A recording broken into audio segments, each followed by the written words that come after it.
అదే RTV app వార్తల్ని క్షణాల్లో చదివే అవకాశం ఉంటుంది. ఒక న్యూస్ పేపర్, ఒక టెలివిజన్ ఛానల్ మీ చేతుల్లో ఎప్పుడూ ఉంటాయి.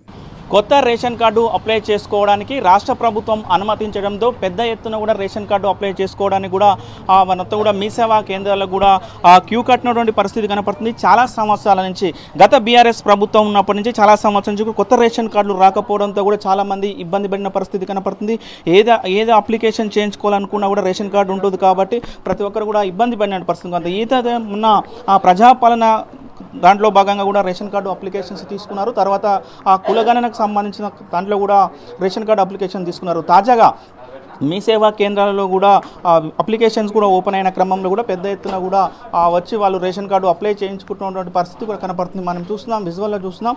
మీ సేవా కేంద్రాలు మాత్రం ఉదయం నుంచి కూడా పెద్ద ఎత్తున కిటకిటలాడుతున్నటువంటి పరిస్థితి కనపడుతుంది. అదేవిధంగా కొత్త రేషన్ కార్డులు, అదేవిధంగా దాంట్లో సంబంధించిన తప్పులు అని కరప్షన్స్ కానీ, యాడింగ్ కానీ తదితర చేసుకోవడానికి కూడా వస్తున్నటువంటి పరిస్థితి కనపడుతుంది. అధికారులు ఒకటే చెప్తున్నారు, ఏదైతే ప్రజాపాలనను దరఖాస్తు చేసుకున్న వారు మాత్రము ఇప్పుడు మీ సేవలో చేసుకోవాల్సిన అవసరం లేదు అని కూడా చెప్తున్నా కూడా చాలా వరకు కూడా మీ సేవలో కూడా అప్లై చేస్తున్న పరిస్థితి కనపడుతుంది. మొత్తం ఎట్లా ఉంది తదితర అంశాలు తెలుసుకుందుకు మీ సేవ యజమానులు ప్రస్తుతం అంటూ ఉన్నారు. సార్ చెప్పండి, ఎట్లా నడుస్తుంది మొత్తం? సార్, ఇప్పుడు మీ సేవలో అయితే ఇప్పుడు రేషన్ కార్డు కొత్తది పడ్డాయి కాబట్టి కొత్త గవర్నమెంట్ వచ్చిన తర్వాత కొత్త రేషన్ కార్డులు పెట్టడం ద్వారా ప్రజలైతే వాళ్ళ అప్లికేషన్లు చాలా ఎక్కువ మొత్తంలో అప్లికేషన్లు వస్తున్నాయి, చేస్తున్నాం అప్లికేషన్లు. సో వాళ్ళు కరెక్షన్ పెట్టుకున్న వాళ్ళు కూడా తొందరగా మాకు కరెక్షన్ పెట్టుకున్నవి ఇంకా యాడ్ కాలేదు మాకు అని చెప్తున్నారు వాళ్ళు. అవి కూడా కొంత 2 monthsలో అవుతుందని చెప్పారు కలెక్టర్ గారు వాళ్ళు. అప్పుడు అది 2 monthsలో అవుతుందని చెప్పేసి అదే సమాచారం మేము ప్రజలకు ఇస్తున్నాము. సో ఇంతవరకు సార్ ఒక అప్లికేషన్ చేయడానికి ఎంత సమయం పడుతుంది మీకు? ఇది సైట్స్లో ఉండడం వల్ల 5 to 10 minutes పడుతుంది సార్. ఏమేమి కావాలి అప్లికేషన్ చేయాలంటే? Application form, Aadhaar card sir. Aadhaar card. ఒక కుటుంబంలో ఒక 3 వ్యక్తులు ఉంటే 3 వ్యక్తులకు సంబంధించిన డీటెయిల్స్ ఏమేమి కావాలి? వాళ్ళ ఆధార్ కార్డులే సార్, ముగ్గురు వ్యక్తులకు సంబంధించిన ఆధార్ కార్డులే, జిరాక్స్లో అప్లికేషన్ ఫామ్ ఉంటుంది. ఇప్పుడు ration card, new ration card, food security application form అని ఉంటుంది. అప్లికేషన్ ఫామ్ ఫిల్అప్ చేయాలి, ఆధార్ కార్డు డీటెయిల్గా జిరాక్స్లు పెట్టాలి. వాటికి పెట్టి ఇస్తే మేము ఆన్లైన్ చేసి స్కాన్ చేసి ఇచ్చేస్తాం. రోజుకు ఎంతమంది అప్లికేషన్ చేయించుకుంటున్నారు? రోజుకు మా దగ్గర అయితే 5 నుంచి 10 అవుతున్నది ఇప్పుడు ప్రజెంట్. ఇప్పుడు ఎందుకు అవుతుందంటే ప్రజలకి ఇప్పుడు అవగాహన ఇప్పుడే స్టార్ట్ అవుతుంది. వస్తున్నారు, రోజు ఎక్కువ మొత్తంలో 100 మంది అడిగిపోతున్నారు రోజు అప్లికేషన్లు.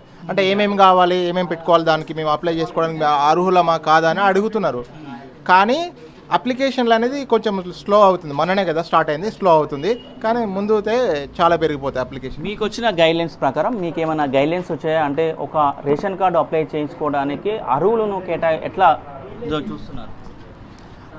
మాకు గైడ్లైన్స్ ఎట్లా వచ్చినాయి అంటే, ఇప్పుడు వాళ్ళు రేషన్ కార్డు అప్లై చేసుకోవడానికి బిలో పావర్టీ వాళ్ళు ఎట్లా చెప్పినారు, వాళ్ళు బిలో పావర్టీ ఉన్న వాళ్ళకి అప్లై చేయండి అని చెప్పినారు. ఆ గైడ్లైన్స్ మేము వాళ్ళకి చెప్తున్నాం, చెప్పి అదేవిధంగా వాళ్ళు అప్లికేషన్ చేసుకుంటున్నారు. రైట్ సార్, ఒక కుటుంబంలో అంటే గత కొన్ని సంవత్సరాల నుంచి కూడా రేషన్ కార్డు లేకపోవడంతో కూడా ఒక కుటుంబంలో కూడా అలా అమ్మా నాన్న దాంట్లో యాడ్ అయిన వాళ్ళు ఉన్నారు. వారికి మ్యారేజ్ అయిన తర్వాత కూడా వాళ్ళు సపరేట్ రేషన్ కార్డు తీసుకోవాలనుకున్నప్పుడు వాళ్ళకు యాడింగ్ ప్రాబ్లం ఏమైనా ఇబ్బంది అవుతుంది అంటే, అమ్మా నాన్న వాళ్ళ దాంట్లో కూడా ఒక పేరు ఉంది, ఆ పేరు డిలీట్ చేయాలన్నా మీరు డిలీట్ చేస్తారా, లేకపోతే ఎంఆర్ ఆఫీస్ వాళ్ళు డిలీట్ చేస్తారా? సో దానికి ఆల్రెడీ కొత్తగా పెళ్ళైన వాళ్ళకి వాళ్ళ పేరెంట్స్ దాంట్లో రేషన్ వస్తూ ఉంటుంది. అది దాని డిలీషన్ కోసం వాళ్ళ ఎంఆర్ ఆఫీస్కి వెళ్ళి దరఖాస్తు రాసి Aadhaar card, ration card xerox ఇస్తే ఆ ఎంఆర్ ఆఫీస్ వాళ్ళు దాన్ని డిలీషన్ చేస్తారు. చేసినాక నెక్స్ట్ డే మా దగ్గరకు వచ్చి దరఖాస్తులు పెట్టుకోవాలని సూచిస్తున్నాం. ఒకవేళ డిలీషన్ కాకుండా కూడా అప్లై చేస్తే ఏమని వస్తుంది? ఆల్రెడీ ఎగ్జిస్టెడ్ అని వస్తుంది, అప్లై కాదు. కాదు. సమాచారం ఇస్తారా? అంటే మీరు ఆన్లైన్ చేయాలంటే కూడా 10 నిమిషాల సమయం పడుతుంది కదా, తీరా మొత్తం సబ్మిట్ చేసే వరకు కూడా ఈ ప్రాబ్లం వస్తుంటుంది కదా, అప్పుడు మీకు ఇబ్బందిలోనే తెలుస్తుంది సార్. అది స్టార్టింగ్లోనే తెలుస్తుంది, అప్లికేషన్ ఉంటుంది దాంట్లో స్టార్టింగ్లోనే ఆధార్ నెంబర్ కొట్టగానే తెలుస్తుంది ఆల్రెడీ ఎగ్జిస్టెడ్ అని. సో అది అంటే ఒకటి అధికారులు ఏంటంటే మన ప్రజాపాలనలో కూడా తీసుకున్న అప్లికేషన్స్ ఈసారి మీ సేవలో చేసుకోవాల్సిన అవసరం లేదు అని చెప్తున్నారు. అట్లాంటి గైడ్లైన్స్ మీకు ఏమైనా వచ్చాయా సార్? ఎవరైనా వస్తున్నారు? మాకు గైడ్లైన్స్ అయితే ఏమి ఇవ్వలేదు సార్ దానికి అయితే. కానీ మా మీ సేవలో వాళ్ళు ప్రజాపాలనలో అప్లై చేసుకున్న వాళ్ళ నేమ్స్ ఆల్రెడీ వస్తే చెక్ చేసుకుంటున్నారు వాళ్ళ ఫోన్లో. ప్రజలకు కూడా అవగాహన వచ్చింది. ఈపీడిఎస్ ఫుడ్ సెక్యూరిటీ దాంట్లో వాళ్ళ ఆధార్ కార్డులు కొట్టి చెక్ చేసుకుంటున్నారు వాళ్ళు.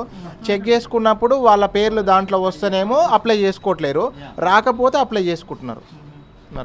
రేపటి నుంచి క్రౌడ్ పెరిగే అవకాశం ఉందా? అంటే నిన్న మొన్న నుంచి ఎక్కువ పెరిగే అవకాశం ఉంది. మాకు కూడా అది చూసిన ఆపరేటర్ ఇన్సఫిషియెంట్ ఉంది, అది కూడా మేము రిక్రూట్మెంట్ చేసుకుంటున్నాము. సో దాంట్లో ప్రిపేర్ అయ్యారు. సాఫ్ట్వేర్ విషయంలో ఎవ్రీథింగ్ ఫైన్.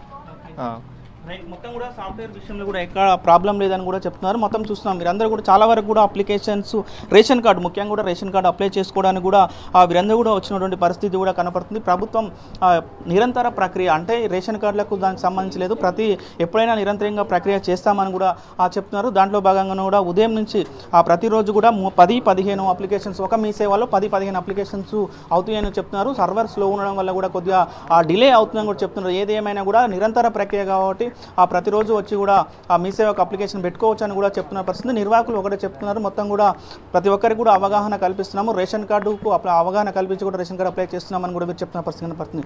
మొత్తం ఇది నల్గొండ జిల్లాలో కొత్త రేషన్ కార్డు అప్లైపై ఉన్నటువంటి తాజా పరిస్థితి. వీడియో జర్నలిస్ట్ కృష్ణతో అచ్యుత్, RTV నల్గొండ. మరిన్ని వీడియోస్ కోసం ఛానల్ ని సబ్స్క్రైబ్ చేయండి, లేటెస్ట్ అప్డేట్స్ కోసం వాట్సాప్ ఛానల్ ని ఫాలో చేయండి అండ్ లింక్ డిస్క్రిప్షన్ లో ఉంది.